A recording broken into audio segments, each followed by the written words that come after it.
ډېرو محترمو مسلمانانو، نن د دعا د قبلېدو یو قیمتي راز درته ښیمه چې دعا په کوم وخت کې فوراً قبلېږي. انسان لاس پورته کړي که نه، د لاس پورته کېدو نه مخکې داسې د بهترینې ګړۍ دي که نه، داسې بهترین ساعتونه دي، بهترین وختونه دي چې هغې کې الله جل شانه د انسان غږ اوري.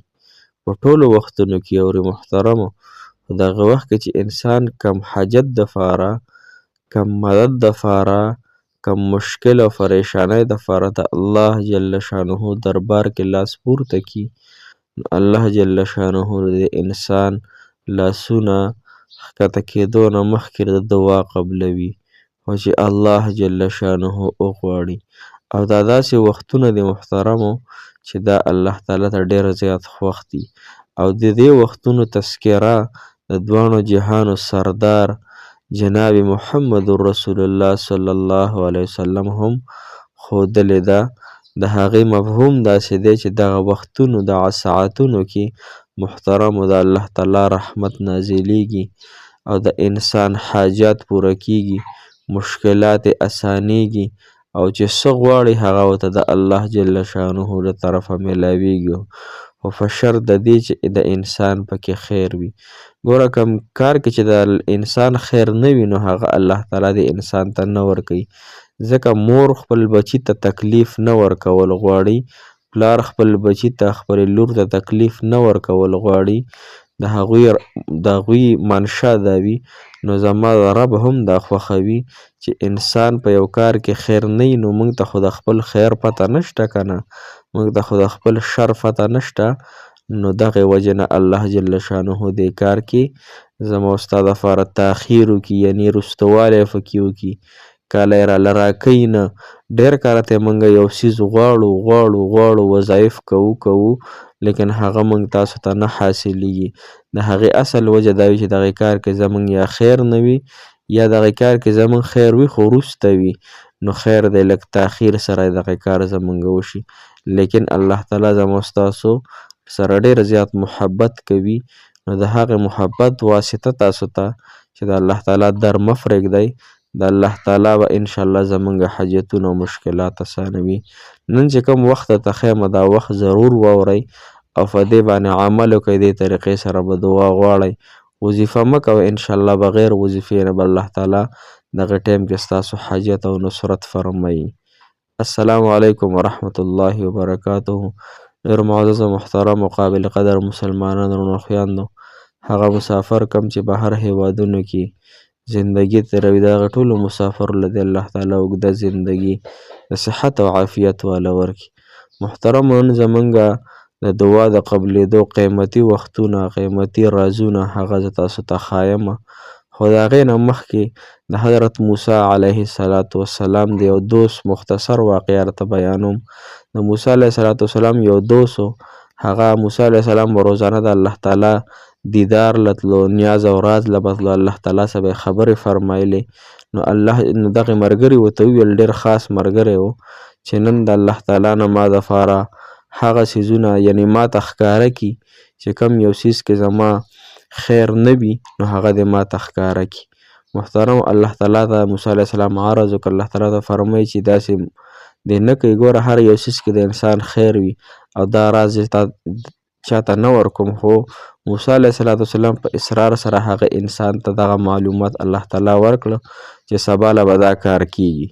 نو محترم مسلمانانو، لومړنی کار دا وشو چې د هغه موسی علیه السلام چې کوم امتي ملګری و، نو هغه ته دا معلومات وشو چې سبا به دا اس مړ کیږي. نو محترمو، هغه د دې نه مخکې هغه خپل اس میلې ته بوت او خرڅ یې کړو په ډېرو روپو باندې. نو موسی علیه السلام د عرض کې موسی علیه السلام ته ماته وي چې دې کې د خیر نشته دی، وګوره ما خپل اس خرڅ کړو.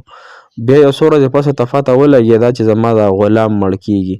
خپل غلام یم هغه میلې ته بوتو یا هغه سیز ته بوتو، هلته خپل غلام هم په ډېرو روپو خرڅ کړو. بیا موسی علیه السلام ته عرض کې، یا موسی علیه السلام دا هوی دی کې د خیر نشته دی، وګوره ما ته پیسې میلاو شو، غلام نه مې ځان خلاص کړو. لږه موده پسو ته پته ولګېده چې ته به مړ کېږي. یو څو ورځې پس د هغه وخت نه ټینشن واغست، خفګان چې یاره موسی علیه السلام الله جل شانه ته عرض وکړه چې زما باندې د خپل دغه بند کړي او زما زندګي ډېره کړي.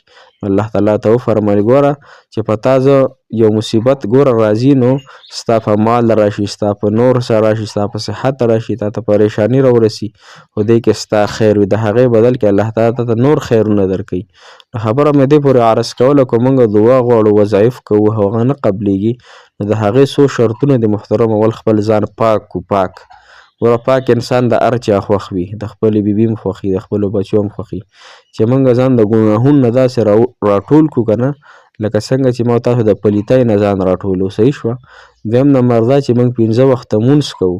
کله چې انسان مونځ نه کوي د زندګي لنډه وي، تنګه وي، سکون چین راحت پکې نه وي. صحیح شوه. او دریم نمبر خبر دا چې الله تعالی سره خپل تعلق برابر کړو، د عارضي خواهشاتو پسې نه ځو، خپل رب راضي کړو چې رب راضي شو تمام څیزونه تمام خزانې زما او ستا دي.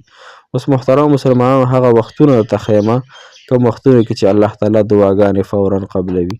نو محترم یو هغه ګړی ده چې کله اذان شروع شي او اذان او اقامت په منځ کې دې وخت کې دعا الله جل شانه فورا قبلوي. کله چې اذان شروع شي، اذان ختم شي، دعا وغواړه. کله چې اقامت شروع شي مانځه د امام پسې نو هغه دغه وخت کې دعا وغواړه. کله محترم مسلمانانو چې کله د جمعې شپه وي یا د جمعې مازدیګر وي نو دغه د جمعې په ورځ دا د قبولیت هغه ګړی دی. کله چې امام خطبې ته وخیږي که نه او د لږ شان ټیم دپاره دوه خطبو منځ کې لږ ساعت دا امام په دې منبر باندې تشریف کیږي نو دغه وخت کې حدیث مبارکو کې راځي دعاګانې قبلیږي. دغه وخت کې دعاګانې قبلوئ. ګوره چې کله انسان ځان حلالي جوړ کړو که نه د الله تعالی نافرمانیانې پرېښودې نو د دعا په هر ټایم کې الله تعالی قبلوي. او الله تعالی په قرآن کې فرمایي چې څوک مانه غواړي هغه ته به زه ورکوم، خو چې څوک نه غواړي نو هغه له به زه عذاب ورکوم. لهذا د الله تعالی نه غواړو، هر ټایم د الله تعالی در لوی دی، د الله تعالی شان لوی دی. 2 رکعته نفل کوو، 2 رکعته صلات حاجت مونځ کوو او د هغې نه پس ځان دپاره د خپل حاجت دپاره د خپل مشکلات دپاره دعا غواړو. الله دا مسله مې ده، الله دا مسله مې ده. او بل دا اخري خبره چې د تهجد په ټایم کې الله تعالی دعاګانې ډېرې قبلوي. نو کوشش به کوو انشاءالله د بیګانه نه به تهجد شروع کړو ځکه شپې مو اوږدې شوي دي، خوب پکې 7-8 ګنټې پوره کېږي. نو په دې 3-3:30 بجو کې دې نه مخکې راپاڅو یو 2 رکعته د تهجد مونځ کړو. دغه وخت کې د الله تعالی لومړني اسمان ته تشریف راوړي او د خپل شان موافق او فرشتې اعلان کوي څوک حاجتمند شته، څوک بیمار شته، څوک قرضدار شته. نو چې محترمه موږ د غفلت په خوب باندې ویده یو نو الله تعالی به دغه ټایم کې زموږ څه دعاګانې قبولې کړي. لهذا ګوره کله چې د انسان په خېټه کې حرام نه وي نو د انسان دعا قبلوي. حرام خوړل، حرام څکل، حرامو ته کتل، حرام اورېدل، حرام ویل، دا ټول څیزونه په حرامو کې راځي. حرام پرېږدو انشاءالله الله تعالی به زموږ ستاسو حاجتونه پوره کړي. الله مو خوشحاله او آباد لره. الله تعالی مو د زړه مرادونه، حاجتونه، جایز خواهشات پوره کړه.